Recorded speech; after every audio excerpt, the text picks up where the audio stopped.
Well, hello, how is everybody doing today? Excuse me. So, today I am going to discuss apologies and the importance of giving them and the importance of hearing them out from the party who is willing to give it.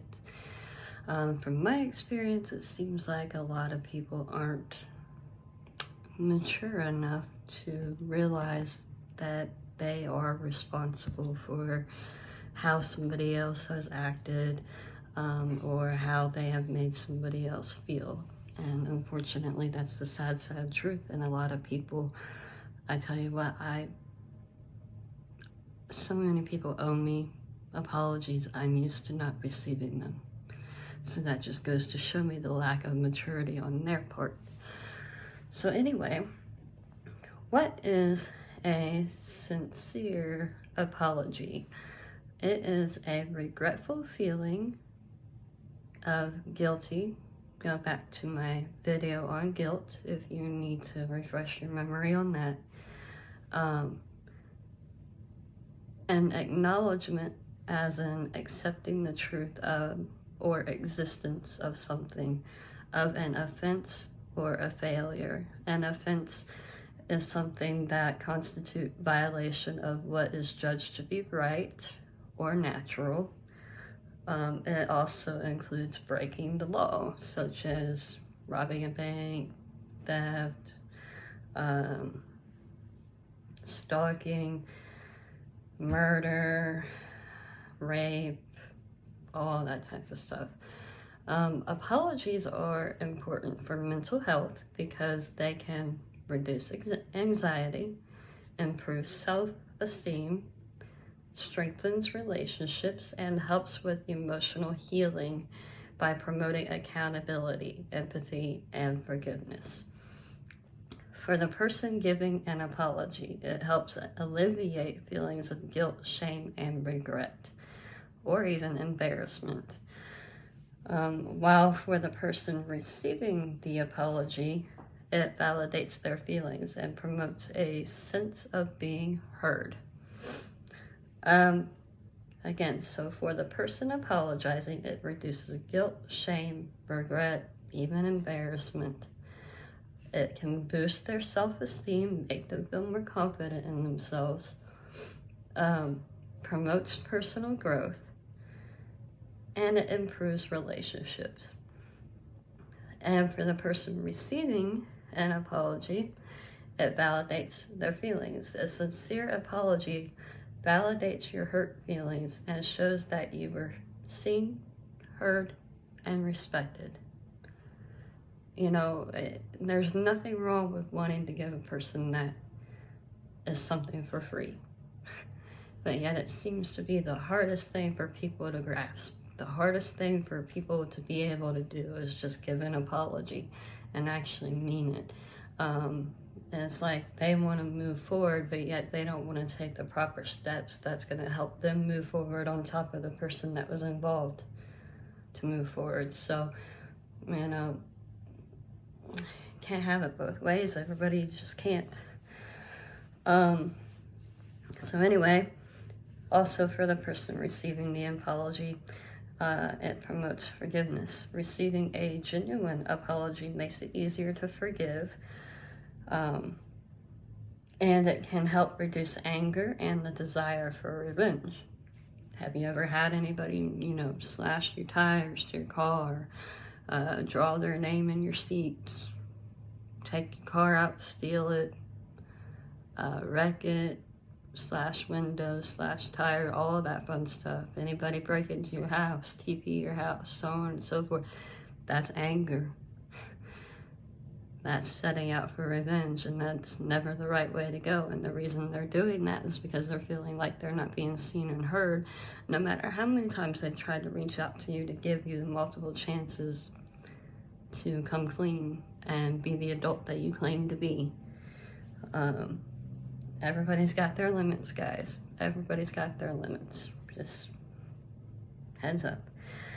It can also, for the person receiving the apology, it can also improve their physical and mental well-being. Apologies can improve heart rate variability, signaling that the body is calming down, and are associated with better recovery from emotional distress.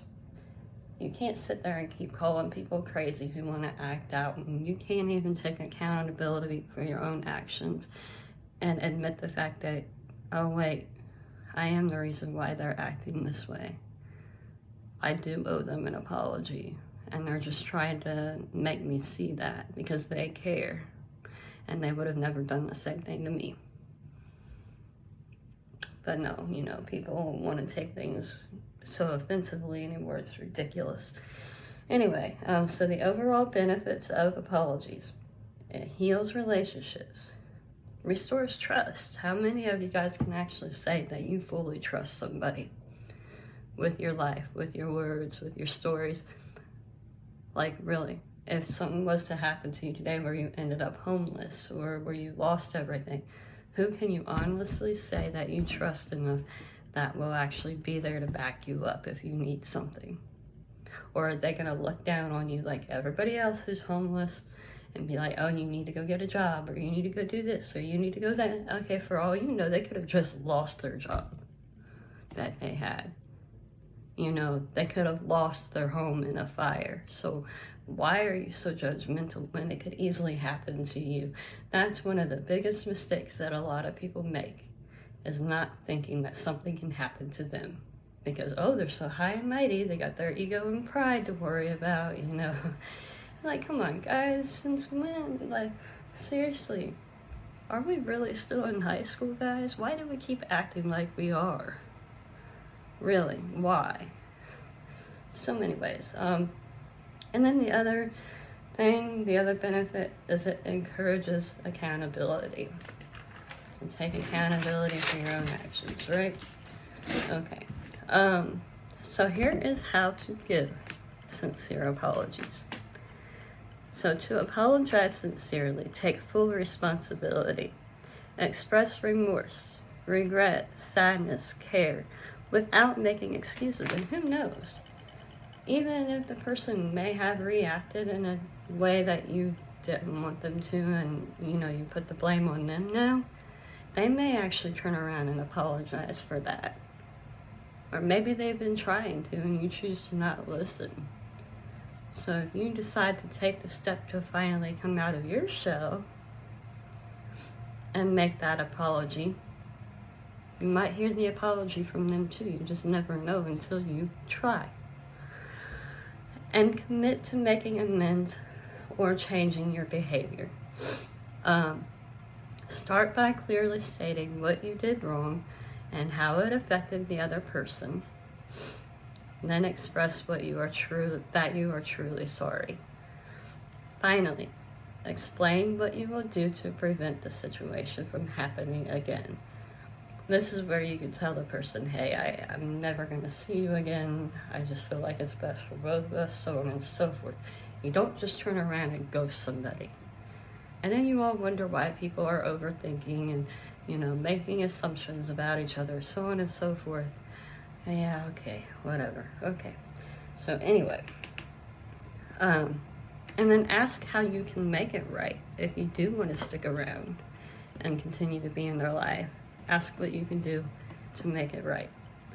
Number 2, make amends and commit to change. Offer to make things right. Commit to change. Ask for forgiveness, but don't expect it right away. As far as me, I am a Christian. I believe in God.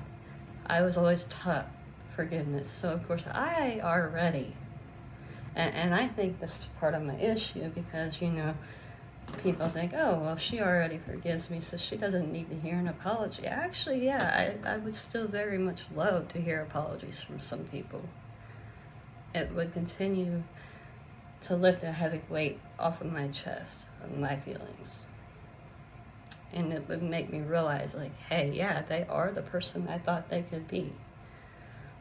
You know, but don't expect it immediately. Not everybody forgives so easily. I do.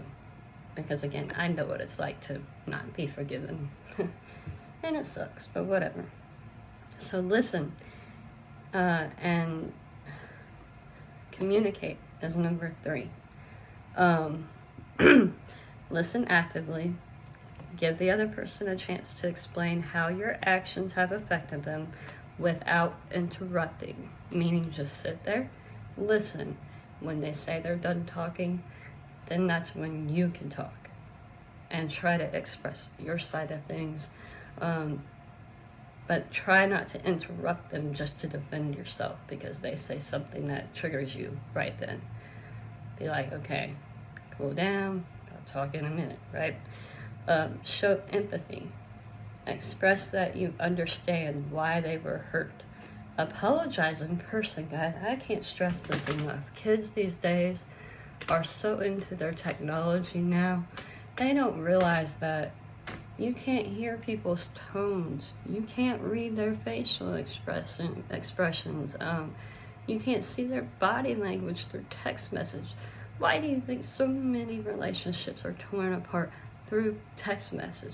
Because people misunderstand each other. You know, my last ex and I, we actually got to the point where we decided, okay, this is something that we need to talk about in person. You know, because we didn't want things to get too heated over a text message and then us end up breaking up over something stupid. You know, because again, you can't read people's emotions, you can't read your tone, you can't read the body language.